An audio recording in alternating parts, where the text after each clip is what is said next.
Oke, baik. Selamat malam, Bro Cahya. Selamat selamat malam selamat malam. Siap. Oke, Bro, terima kasih sudah meluangkan waktu di malam ini untuk boleh berbagi inspirasi, berbagi cerita terkait perayaan Hari Waisak yang beberapa hari lalu dirayakan oleh umat Buddha, dan juga mungkin kita boleh bercerita, nanti mendengarkan cerita dari Bro Cahya, bagaimana Hari Raya Waisak dirayakan di Indonesia, dan juga beberapa ritual-ritual yang mungkin dilaksanakan ya selama proses perayaan Hari Waisak beberapa hari yang lalu. Jadi sekali lagi terima kasih Bro untuk waktu di tengah kesibukan ya Bro. Sama-sama. Oke. Justru saya nih yang makasih nih, kayak Oh gitu ya. iya dong, Ya Bro, kan seru nih, seru. biasanya kan kalau kita dengar ada pidato atau semacam itu kan ada sapaan itu kan Bro ya. Ada sapaan yang untuk khusus ke agama Buddha. Nah ini sebelum sebelum ini podcast ini saya sempat cari-cari nih Bro. Ada beberapa sapaan yang biasanya diucapkan oleh umat Buddha. Itu ada nama budaya, Oke. Anumodana, Soti Hotu, dan Namaste. Nah itu kalau misalnya kami misalnya dari di luar agama Buddha memberikan salam dalam konteks untuk menyapa umat Buddha, biasanya menggunakan sapaan yang mana Bro? Oh, oke. Sapaan. Silakan Bro. Jadi kalau Ya. kalau kalau namo budaya itu kan Mhm. sebetulnya pujian ya, Oke. pujian. Jadi terpujilah Sang Buddha gitu. Di Sang Buddha itu adalah guru kami. Jadi kayak kalau kami ketemu sama yang sesama umat Buddha itu kayak saling memuji guru kami gitu. Itu namo budaya. Terus kalau Anumodana itu sebetulnya ungkapan terima kasih atas perbuatan baik yang telah dilakukan. Mhm. Nah, kayak misalnya kita dapat dapat pertolongan itu Anumodana, dapat persembahan Anumodana, kayak gitu. Terus kalau Sotihotu Ah, itu sebetulnya doa supaya semoga Anda berbahagia gitu. Kurang lebihnya seperti itu sih. Kalau namaste kurang lebih sama kayak yang nama budaya tadi. nama budaya tadi. Berarti kalau misalnya saya nih menyapa Bro, lebih tepatnya saya gunakan yang mana ya Bro? Saya sih nggak menyarankan ya, tapi Oke, ya. dari pemaknaan yang umum tuh yang Sotihotu tuh sudah Sudah. cukup sih sebetulnya. Oke. Sotihotu Soto atau Sukihotu. Sukihotu. Oke, jadi kayaknya Ah, saya akan menyapa ini dengan Sokihotu, Bro Sukihotu. Cahya.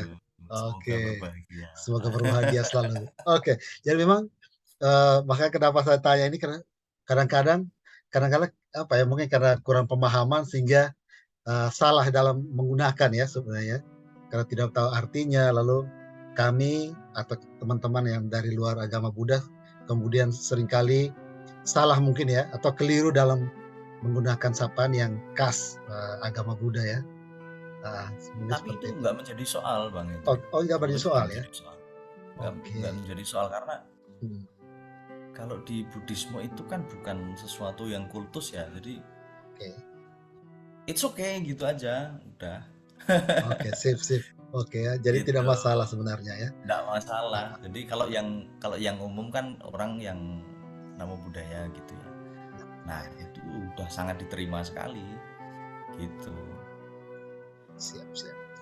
Baik, jadi tidak masalah dalam pengucapan, sapaan apapun itu, tapi kalau mau di apa ya, lebih tepatnya kalau bahasa tadi ya, Sokihotu ya, Ya, Sukihotu. semoga Semoga Anda semoga berbahagia. semoga Anda berbahagia. Oke.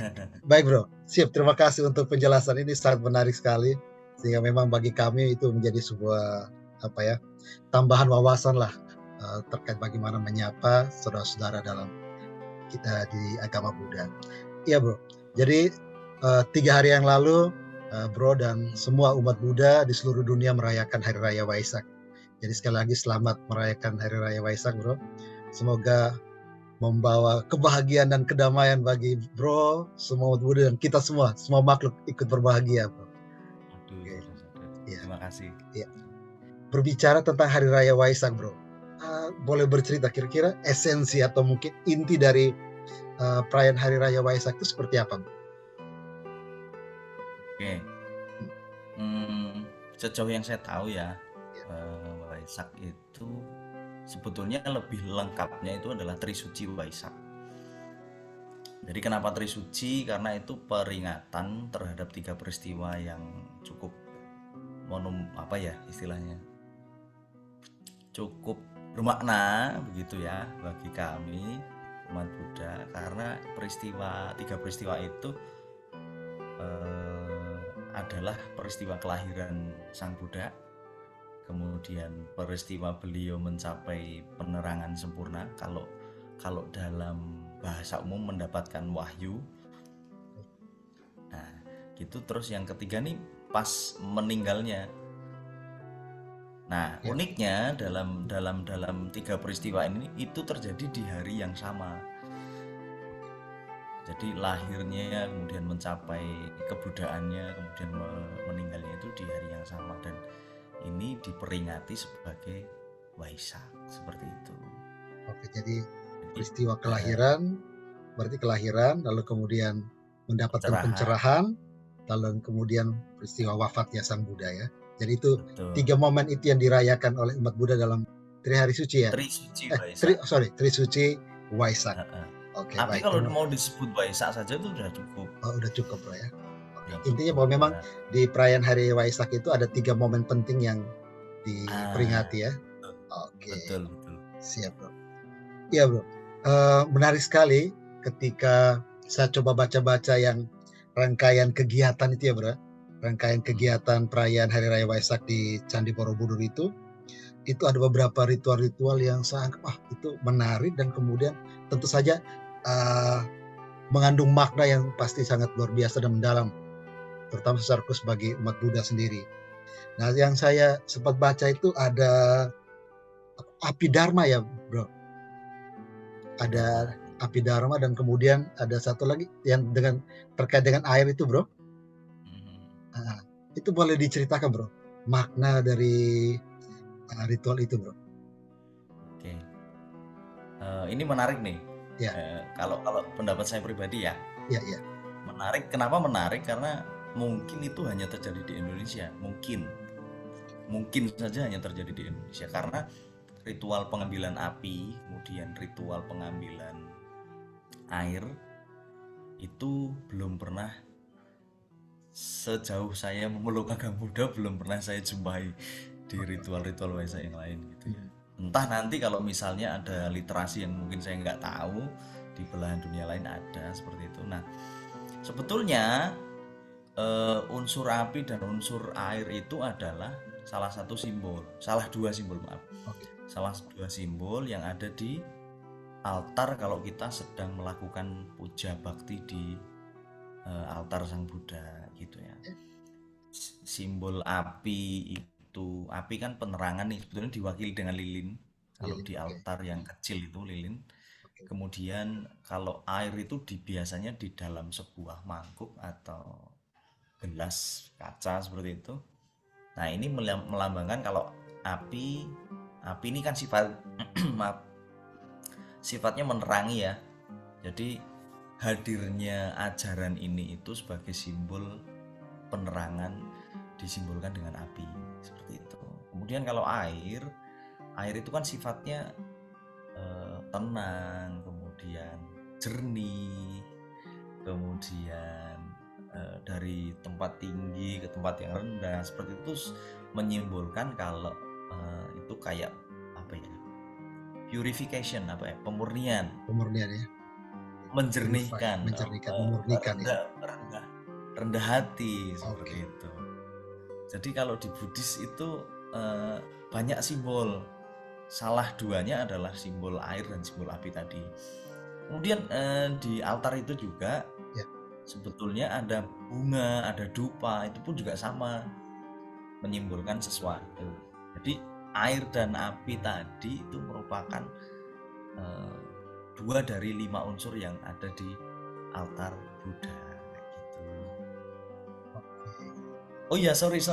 Kenapa kemudian ada ritual mengambil api di Merapen itu, kemudian ada ritual mengambil air di Sendang, apa namanya saya lupa, Umbul Jumprit itu. Nah itu budaya lokal bro.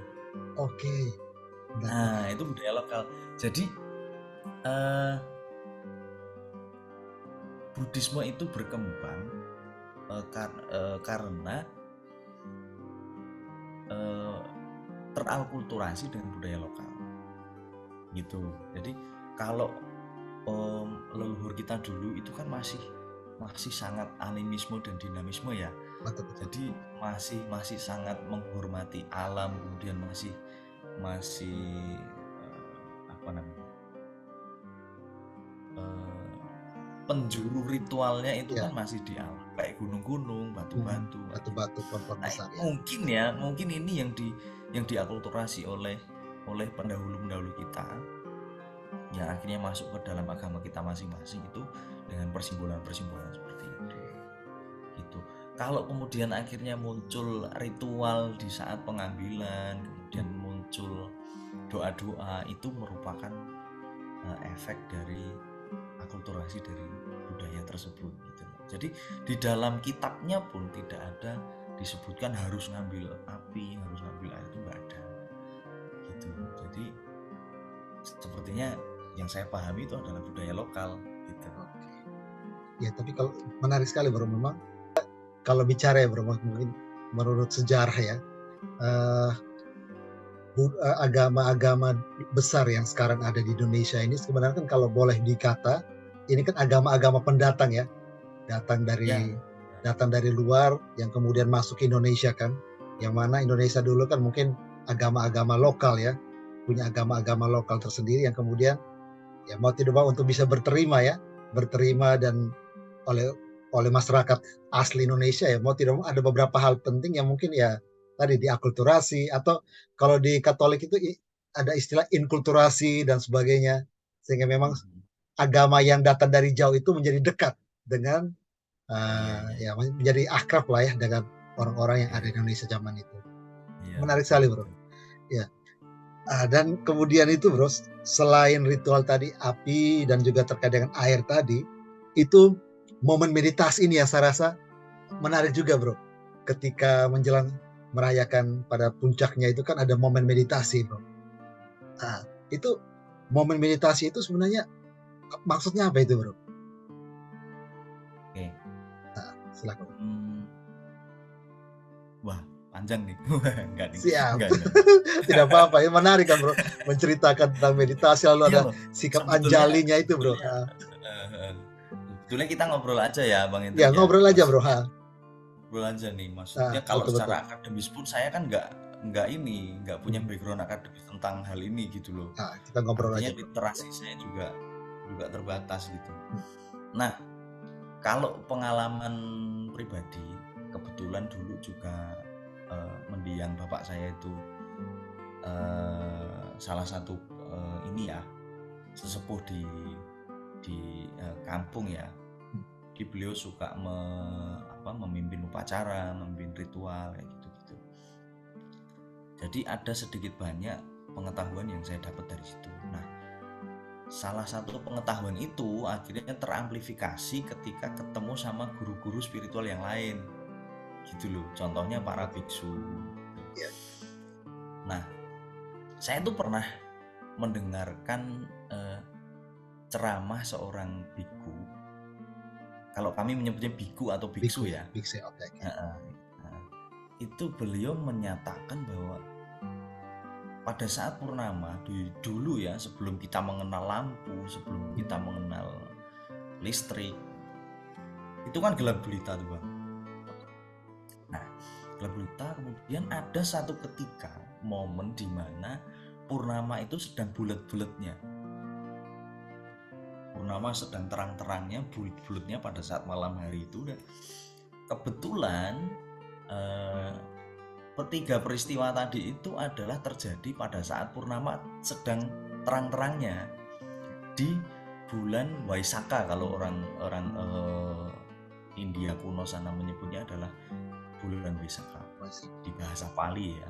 Jadi kenapa muncul Waisak itu mungkin dari kata Waisakha dari bulan Waisakha itu yang terjadi di bulan Mei, antara Mei sampai Juni.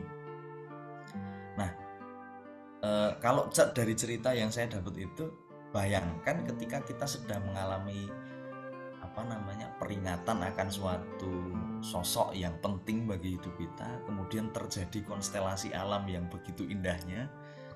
Nah, jadi proses perenungan terhadap ajaran itu diaktualisasikan melalui meditasi, gitu bro. Nah, sementara ajaran meditasi ini dalam Buddhisme itu salah satu yang paling kunci, karena bahkan kalau saya pernah mendengarkan ceramah Bante yang paling senior menurut saya itu Biku Panyawaro, mungkin Bang Hendrik pernah mendengar, itu agama Buddha tidaklah penting membaca sekian mantra, tidaklah penting melakukan sekian ritual, yang terpenting adalah bagaimana berusaha untuk melatih batin kita untuk tetap tenang. Nah, salah satunya dengan meditasi itu. Gitu. Jadi pemaknaan Waisak kenapa melalui meditasi, dan utamanya adalah di bawah sinar rembulan tadi itu, saling keterkaitannya adalah perenungan terhadap ketenangan batin dan ajaran-ajaran yang beliau telah sampaikan dan bertahan sampai saat ini. Seperti itu. Oke, siap. Wah, bagus sekali. Memang, jadi kalau bicara tentang meditasi bro, udah terlepas dari apa yang tadi sudah bro ceritakan tadi, sharingan tadi, itu memang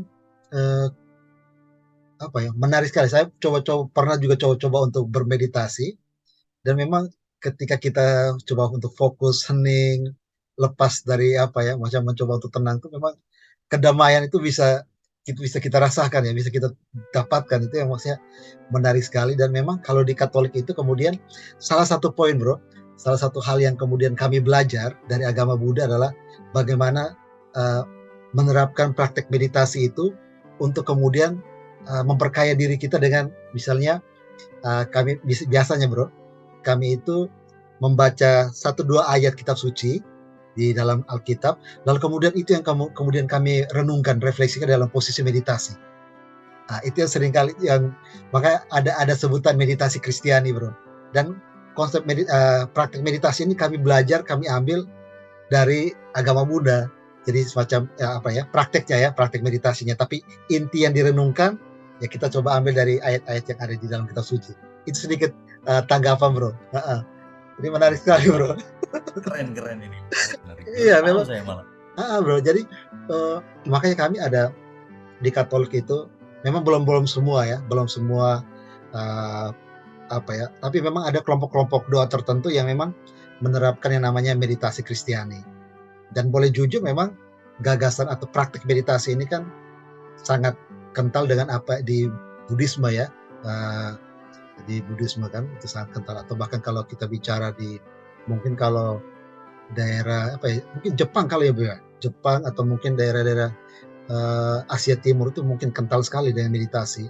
Atau bahkan mungkin di India juga ya bro ya, meditasi itu juga saya kira sangat kental sekali. Dan nah saya kira itu malah universal ini bro. Iya bro ya, oke. Kenapa? Karena kalau tadi yang bro bilang di mana tadi, di Asia Timur ya mungkin ya. Mungkin. Di Indonesia itu ada praktik bertapa loh. Bertapa, betul, bertapa ini ya, betul. Nah, itu pun dari semua budaya kayaknya ada loh. Iya ya, bersemedi, bertapa. Kita nggak tahu nih maksudnya ritualnya seperti apa, tapi pasti ada tujuan tertentu untuk mengendapkan hawa nafsu, mungkin mengendapkan pikiran gitu. Wah, menarik. Meditasi, makanya ini kayaknya kita perlu latihan meditasi bersama nanti nih. boleh. Iya bro, tapi menarik ya kalau, masih berkaitan tadi meditasi itu bro, itu saya membaca ada meditasi dengan sikap anjali. Itu boleh bro sharing sedikit tentang itu bro. Sikap anjali ya? Anjali ya. Sikap anjali itu kan seperti ini ya. Sikap anjali itu kan seperti ini, merangkupkan 2 tangan di dada, Heeh. dan lebih sering ini kita gunakan untuk mengucapkan salam di gitu atau menyapa itu dengan ajali. Nah ini kan seperti kuncup teratai sebetulnya. Teratai, betul betul betul. Oke, Nah, teratai kuncup ya. teratai. Nah, teratai itu kenapa menjadi Hmm. ikonik dalam Buddhisme karena diceritakan dulu Iya. eh, eh, Pangeran Siddhartha lahir ini itu lahir kemudian keajaiban muncul langsung berjalan 7 langkah Oke. dan setiap langkahnya itu muncul teratai mekar gitu. Nah, itulah kenapa teratai itu menjadi ikonik di dalam Buddhisme. Kemudian untuk keterkaitannya dengan sikap meditasi Iya. sebetulnya Hmm. di di di di praktik Buddhis meditasi Buddhisme itu tidak dipatok di satu posisi tertentu ya. Jadi Oke. asalkan si praktisi ini nyaman gitu aja, bro. Jadi boleh pakai anjali, kemudian boleh pakai dengan seperti ini Oke, diletakkan betul. di pangkuan. Ada yang kemudian tangannya diletakkan Di atas di paha itu, Bro, ya? ya, ada yang diletakkan di lutut, kemudian eh, meditasi jalan pun juga ada, bro. Jadi setiap satu langkah itu direnungkan, apa yang direnungkan itu ada seperti itu. Jadi Kau tidak hanya anjalinya saja, jadi macam-macam sikapnya, kayak gitu. ah, Jadi kalau kayak khusus anjali ini saya malah nggak terlalu punya ini ya, hmm, nggak terlalu punya pengalaman karena saya kebiasaan diajarkan dulu dari kecil di wihara saya itu dengan sikap yang seperti oh ini dan gini, Bro, terlanjur nyaman. nyaman yang ini ya? Terlanjur Oke nyaman oke. dengan seperti ini. Kadang kalau ngantuk ya lupa. Oke Terus oke. karena kan kalau meditasi kan kita diem Dia mah lama gitu, diem lama. Tahu-tahu lupa kan tangannya udah lupa kan. Nah kalau oke oke. kalau mungkin kalau yang praktik meditasi pakai anjali gini itu tujuannya untuk ini menjaga supaya tetap waspada supaya jangan jatuh. Waspada ya? Mungkin Oke, seperti itu. bisa. Kalau saya biasanya begini, Bro, tangannya Oh gini, Bro. gini ya? Gini ya? Oh iya iya iya iya iya. Itu juga ada yang seperti Ada juga itu. gitu ya, Bro? Ada. Oke oke oke oke. Iya, tapi menarik sekali, Bro, tadi kalau boleh singgung sebentar tentang, eee, teratai itu, Bro. Itu boleh bercerita lagi mungkin ada simbolisasi tentang teratai itu, Bro? Bunga teratai dan khas di Buddha itu, Bro. Ya. Makna yang mungkin lebih mendalam lagi, Bro. Oh iya. Nah, Jadi teratai itu nah, kalau kalau Bro lihat mungkin di mhm, beberapa wihara itu pasti kan banyak simbol teratai itu kan. Jadi ikonik gitu kan. mhm. Dan di depan wihara yang besar itu biasanya ada kolam-kolam teratai kayak gitu. Nah, teratai itu kan di bawahnya nggak mungkin muncul kalau nggak ada lumpur ya. Oke oke, betul betul. Jadi teratai itu adalah simbol suatu kemurnian, suatu hal yang baik yang muncul bahkan dari kotoran sekalipun kayak gitu. Jadi bagaimana kita kayak siswa Sang Buddha ini Mmm, bisa seperti teratai yang bahkan bisa muncul sebegitu indahnya dari tempat yang tidak baik sekalipun. Jadi di antara tempat-tempat yang tidak baik itu muncullah sebuah teratai yang indah dan jangan sampai terkotori oleh lumpur itu. oke. Jadi bisa kalau kita Eh, tarik maknanya itu, Bro, meskipun eh, kita ini ada di antara mungkin ya, di antara lingkungan-lingkungan yang, misalnya buruk lah ya, negatif, tapi kita harus tetap apa ya, menjaga kalau kita betul punya niat itu ya, menjaga diri kita tetap murni kali ya, Bro, ya? Atau bisa ditarik seperti itu, Bro, maknanya kalau kita mau sangat sangat bisa pas terbuka ya, sekali itu terbuka sekali, Bro, ya, pemaknaannya ya, Bro, ya? pas sekali karena itu kan sudah sisi non spiritual bukan bukan sorry bukan sisi yang ritualis ya maksudnya hanya sebagai simbol yang kalau saya bilang malah justru kalah lebih ke sastra banget gitu loh dan itu pun juga visualisasi yang indah gitu kan jadi sisi estetika aja jadi tafsirannya ya memang teratai itu muncul dari lumpur, meskipun muncul dari lumpur tapi dia tetap indah, ya bisa ditarik ke situ. Oke bro, mantap. Ini semakin banyak hal-hal baru yang mungkin menambah pengetahuan saya bro terkait berawal dari Hari Raya Waisak lalu kemudian bisa berkembang tentang beberapa simbol-simbol yang tentu saja memperkaya. Ini sangat memperkaya bro. Nah, kalau kita kembali ke tema Hari Raya bro, Waisak itu kan aktualisasikan ajaran Buddha Dharma di dalam kehidupan sehari-hari. Nah, dengan tema semacam ini bro, bagaimana bro sebagai umat Buddha memaknai ini bro? Oke. Nah. Kalau melihat tema itu ya, Nah. sebetulnya kan ajaran agama manapun itu kan sebetulnya luas sekali, termasuk ajaran agama Buddha. Nah itu kan luas, instrumennya luas sekali, karena dibilang dalam beberapa kitab gitu ya, bahkan ajaran Buddha itu terdapat 84.000 kelompok ajaran. 84.000 kelompok ajaran. Jadi kalau kita mau cari Tipitaka, kitab suci kita kan Tipitaka itu. Tripitaka ya. Tipitaka utuh dalam satu buku itu nggak ada gitu. Karena menurut literaturnya itu katanya memang sebanyak itu gitu loh. Jadi nah saya rasa sama. Jadi semua ajaran, semua agama itu pasti memiliki sisi yang seperti itu.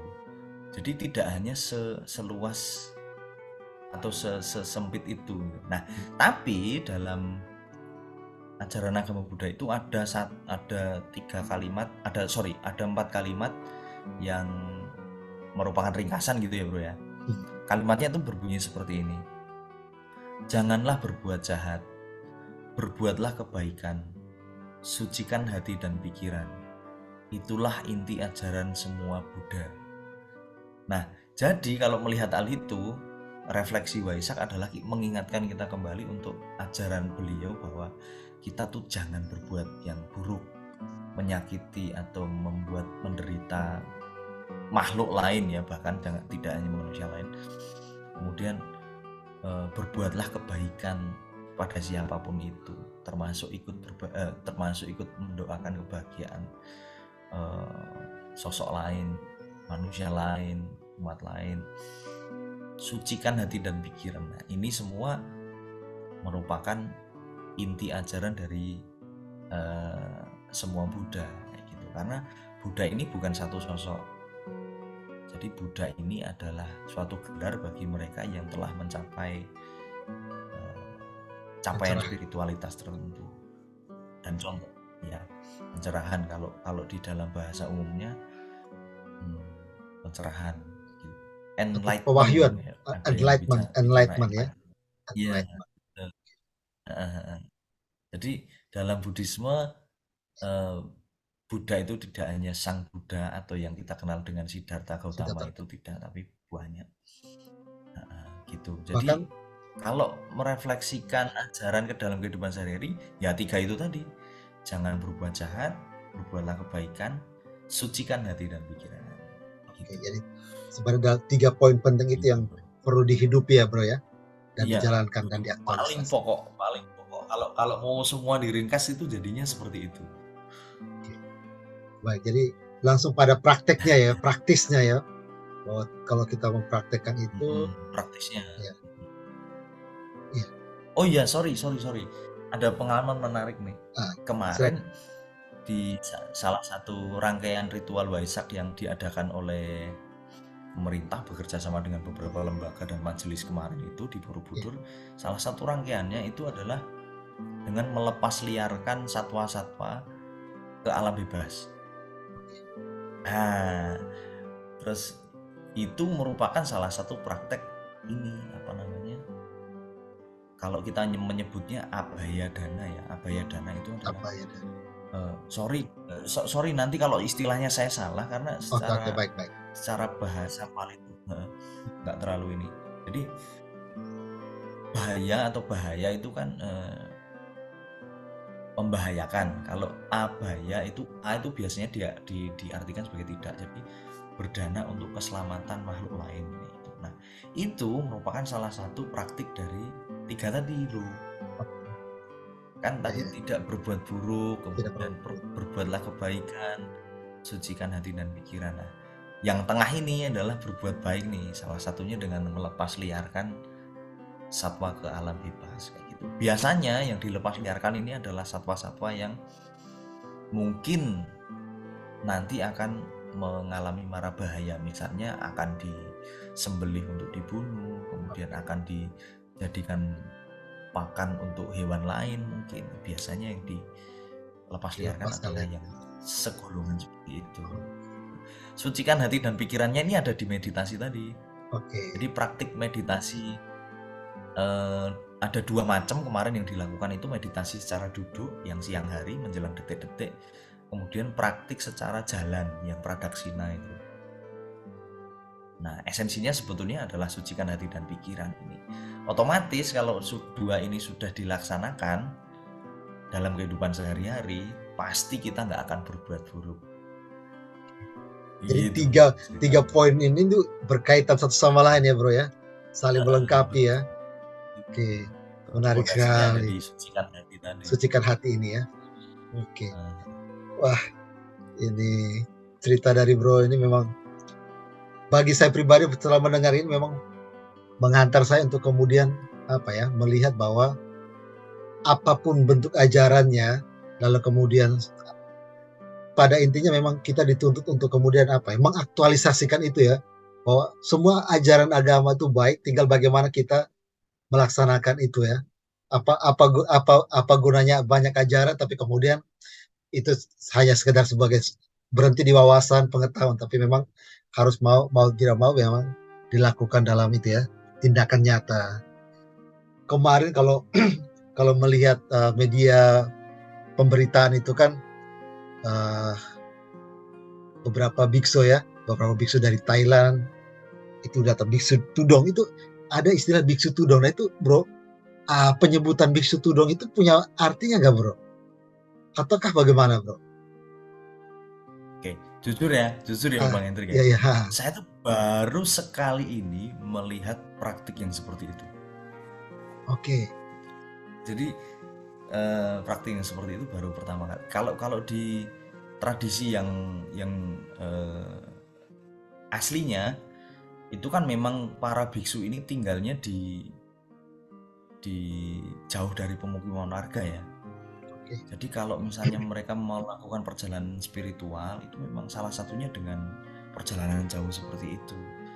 Dan karena Borobudur ini mungkin dulunya adalah salah satu pusat peradaban Buddhis di kawasan Asia sini, Asia Tenggara mungkin ya khususnya.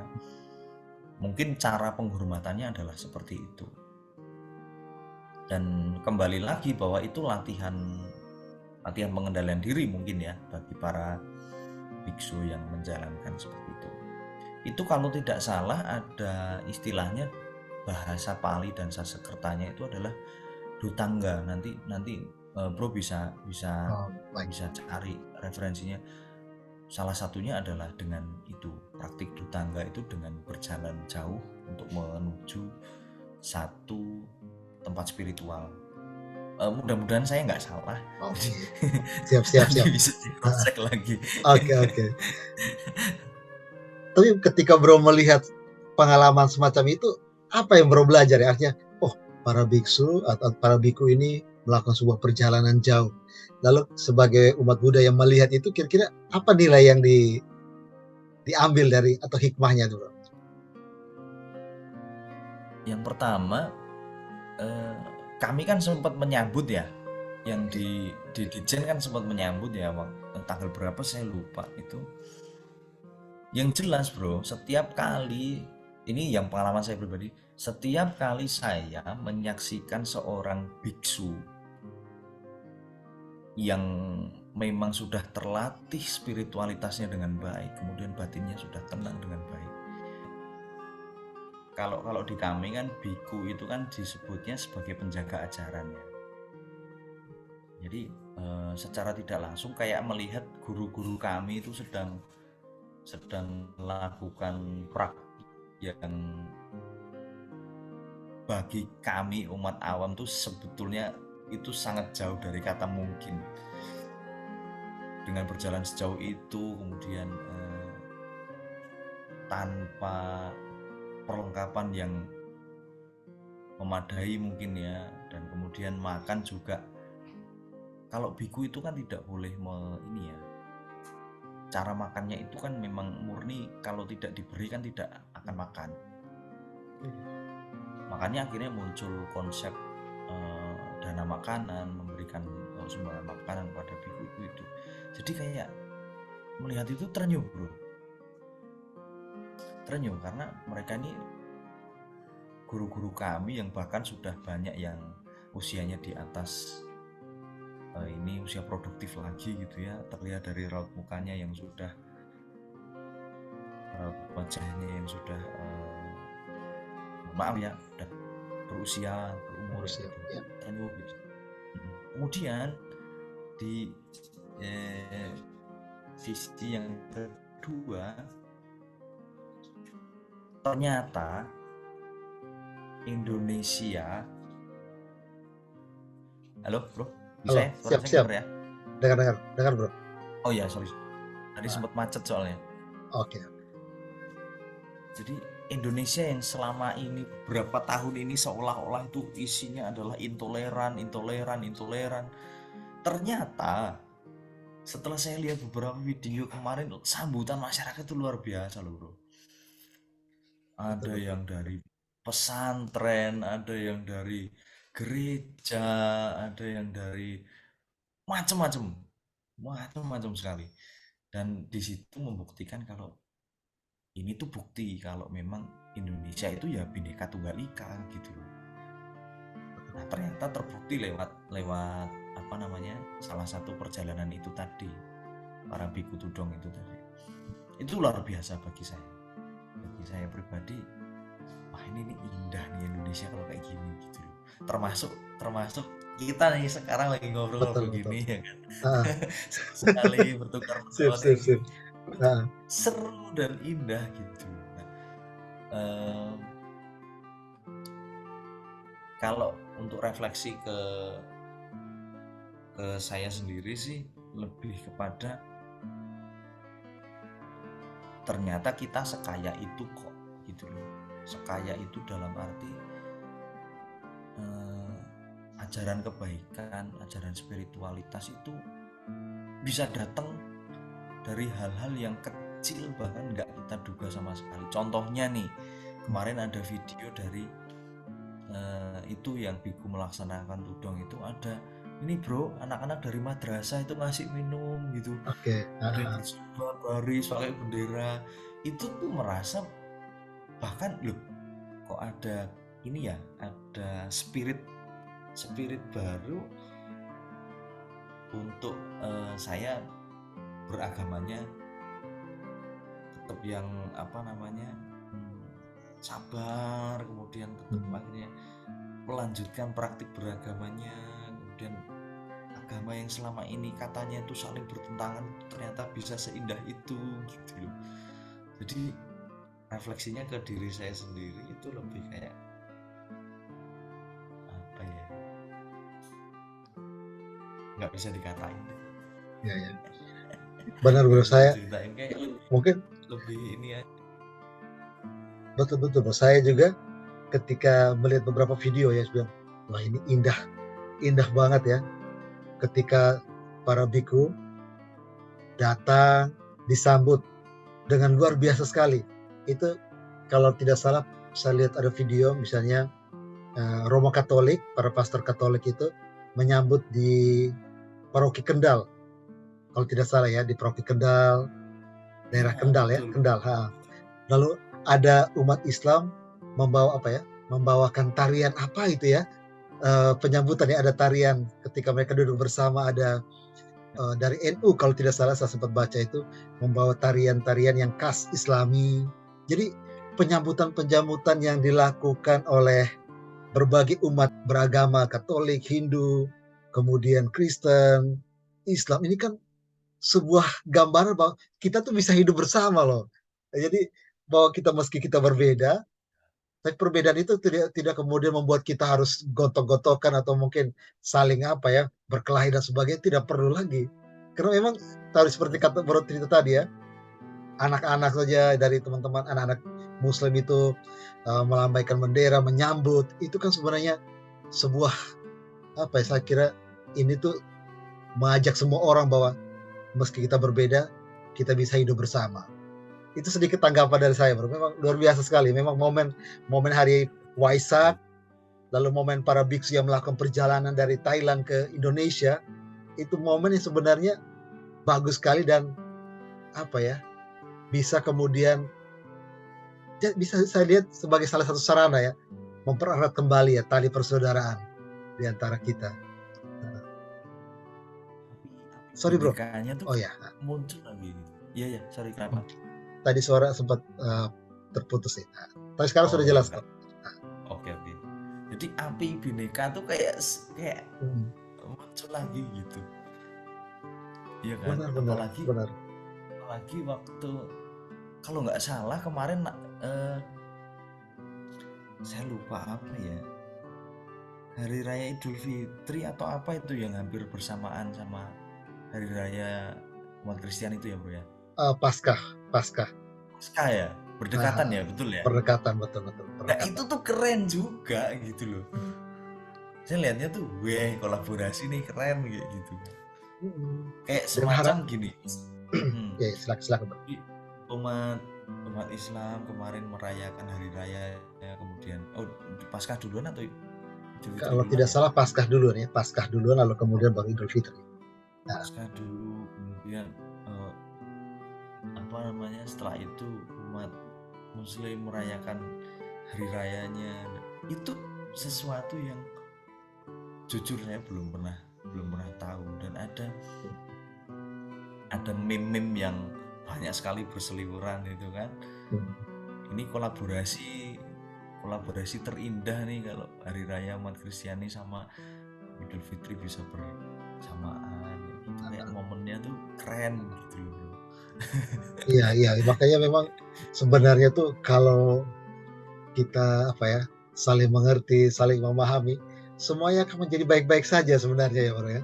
Hanya karena mungkin kita Betul, kurang memahami, lalu kurang mengenal, lalu kemudian kadang-kadang bisa saja ya, muncul prasangka, betul muncul sekali. kemudian dugaan-dugaan yang sebenarnya itu keliru. Tapi kalau kita sudah misalnya kita ngobrol-ngobrol seperti ini kan, pelan-pelan kan saling paham kan, saling memahami dan kemudian, oh ternyata seperti ini, oh ternyata seperti itu. Sehingga memang kuncinya kan apa ya, mau belajar untuk memahami ya, seperti itu sih, Oh iya bro, menarik. saya ada satu cerita nih, sorry tak Silakan potong. silakan Bro, silakan, nggak apa-apa. Saya ada satu cerita kemarin, baru terjadi kemarin. Saya kan ikut ritualnya prosesi itu ya, yang jalan dari Candi Mendut Oke. kemudian sampai di Candi Borobudur. Itu kan sekitar menempuh perjalanan 5 kilometer gitu kan. 5 kilometer jalan. Ya nggak sebanding dengan para biku yang Para biku dari itu ya, betul Thailand. betul. Itu berbulan-bulan tuh. Tapi iya, itu Mhm, pun capeknya luar biasa. Saya sama istri itu kan kemarin setelah beberapa tahun nggak mengikuti hal seperti itu kan. iya. Itu berasa sekali capeknya. Nah, momen yang sangat menarik bagi saya itu adalah saya ketemu sama temen saya yang dulu kuliah. Oke. Kebetulan teman saya itu rumahnya deket Borobudur situ. Karena ada ramai-ramai gitu kan pasti nonton ya sama keluarganya gitu kan. Betul betul. Ikut menyaksikan. Secara nggak sengaja, nggak janjian, itu ketemu bro di situ. Jadi Oke. dia kan Muslim, Heeh, sama sama keluarganya itu nonton gitu ya. Terus di sebelahnya keluarganya tuh berhijab kemudian ini. Ternyata sehappy itu loh, oke oke. Heeh. sehappy itu loh ketemu Iya, temen yang kita sedang melakukan apa nih? Maksudnya melakukan salah ritual ya, satu keagamaan. laku spiritual gitu ya, Mhm, keagamaan gitu ya. Ketemu temen yang meskipun beda keyakinan tapi kita pernah punya satu ikatan rasa gitu ya. Ternyata sehappy itu loh. Ya, ya, ya. Artinya maksud saya ya adalah kalau kalau eh, pada keikatan rasa sesama manusia tuh Hmm. dibumbui dengan ajaran agama yang apa namanya baik ini tuh pasti hasilnya akan seindah itu. Ini belum terjadi sama pribadi-pribadi lain yang punya cerita-cerita yang macam-macam sekali. Saya yang cuman ketemu sebentar karena jalan, kemudian sempat menyalami teman saya itu tadi, kok happy ya gitu loh. Iya ya, jadi ikut. Jadi apa yang dirayakan oleh teman-teman agama Buddha kemudian itu menjadi sebuah kebahagiaan dari yang melihat juga kan. Jadi luar biasa. Heeh. Sebagai sumber membawa kebahagiaan Iya juga bagi yang sekali. Meskipun mohon maaf ya, maksudnya iya, mengganggu ini ya, apa namanya, mengganggu aktivitas mungkin ya, karena jalannya kan pasti ditutup, kemudian menjadi ramai orang kayak gitu ya. Tapi kayak ada sisi lain yang loh, kita ini lagi ritual dan disaksikan sama umat-umat lain, kemudian saling bersapa, bertegur sapa gitu tuh, itu indah sekali.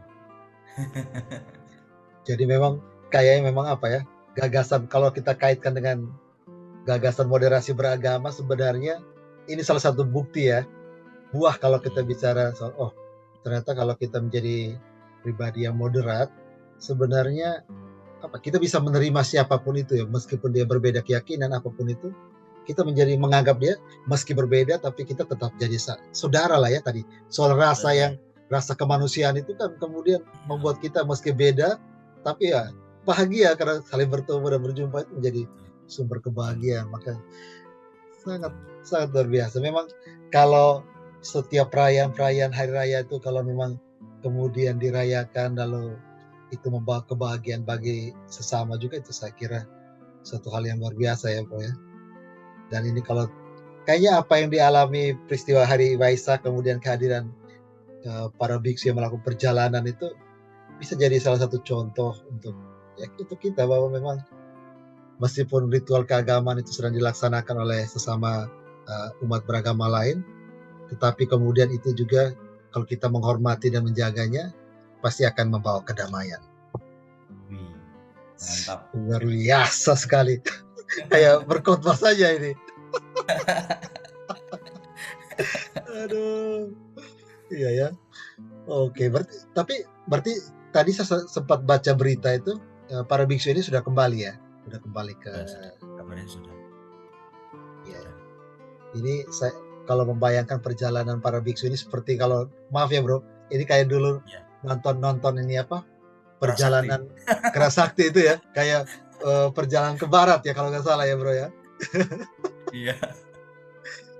Aduh, tapi memang luar biasa. Sekali lagi ya bro, maksudnya dengan momen sharing seperti ini saya kira uh, kalau teman-teman di luar sana mendengar apa yang bro ceritakan, kemudian momen-momen indah yang terjadi saat perayaan itu, ya harapan besar adalah kita semakin saling terbuka, saling memahami, saling mengerti satu sama lain.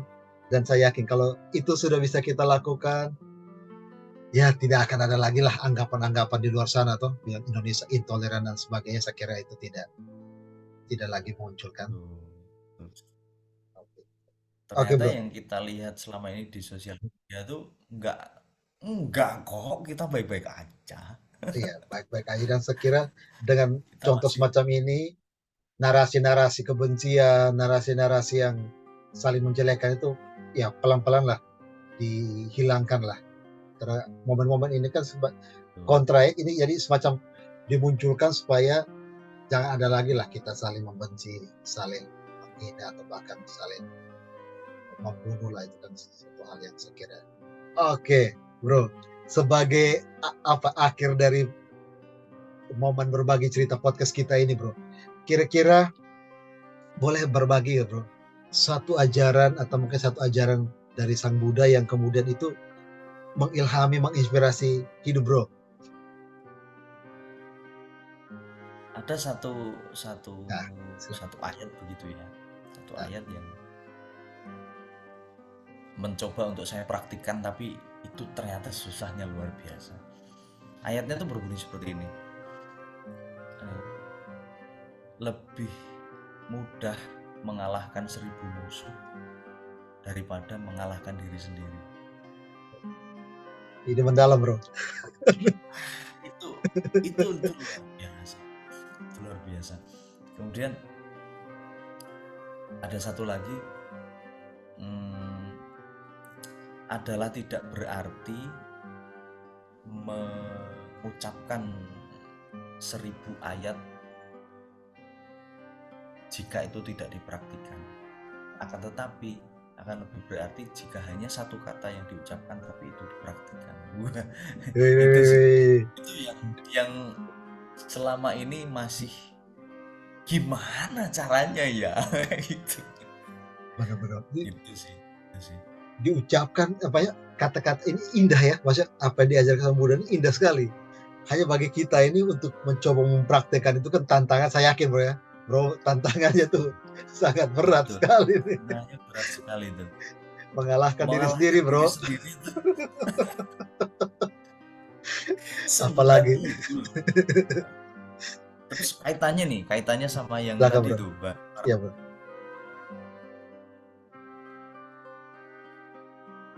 dari Indonesia seperti wawancara gitu, dan saya lihat videonya.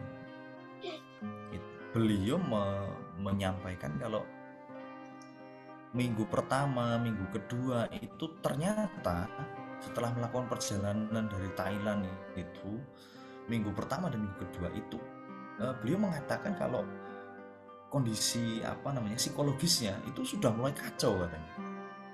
Kenapa saya harus ngikutin kayak gini? Padahal enak-enak di wihara itu sudah nyaman, sudah bisa praktik spiritual, kenapa harus seperti ini? Dan ternyata latihan jalan spiritual ini itu termasuk adalah pengendalian itu juga gitu ternyata. Bahkan beberapa dari biku itu kan sampai menitikkan air mata pada saat sampai di Borobudur kan. Itu mungkin saking saking dalamnya karena berhasil mengendalikan dirinya dari rasa sakit dari kakinya, rasa lelah, kemudian marah mungkin juga ada karena yang namanya berjalan sekian ribu kilometer loh. Iya, itu kan Itu luar biasa bayangkan sekali. orang biasa kayak gini, itu kan pasti haus, kemudian panas, hujan, itu kan pasti kondisi batin kan sangat beragam sekali yang muncul. Betul betul. Nah itu sih bro, jadi luar biasa sekali kalau misalnya saya ingat kata-kata itu tadi gitu. Itu ada Oke. di salah satu kitabnya namanya Dhammapada. Jadi kalau misalnya Dam. coba bro ada waktu untuk melihat kembali gitu ya, siapa tahu yang saya ucapkan nih melenceng nih. Oke oke oke. Iya, sip sip. Berarti kita harus mencoba mengalahkan diri ya Bro ya. Coba mengalahkan diri dan coba mempraktekkan satu kata dan ya, satu ayat atau iya satu ayat ya Bro, satu kata dipraktekkan daripada sekian banyak ayat tapi tidak mempraktekannya sama sekali. Wah, Betul sekali. mantap. Oke Bro, siap. Sekali lagi Bro, terima kasih untuk momen berbagi cerita dalam kaitan dengan perayaan Hari Raya Waisak dan juga banyak hal yang sudah tadi diseringkan. Semoga ya kita berdoa, semoga apa yang kita luangkan waktu pada kesempatan ini setidaknya bisa memberikan sedikit satu dua hal pencerahan. Ya kata pencerahan atau mungkin ya menginspirasi lah ya, terutama tentang hidup hidup bersama dalam harmoni, toleransi, saling menghargai, dan itu tentu saja harapannya ya dengan situasi semacam ini kan kita menjadi nyaman dan aman ya untuk tinggal di Indonesia, dan orang lain yang di luar sana pun kemudian akan merasa aman dan nyaman kan datang ke Indonesia.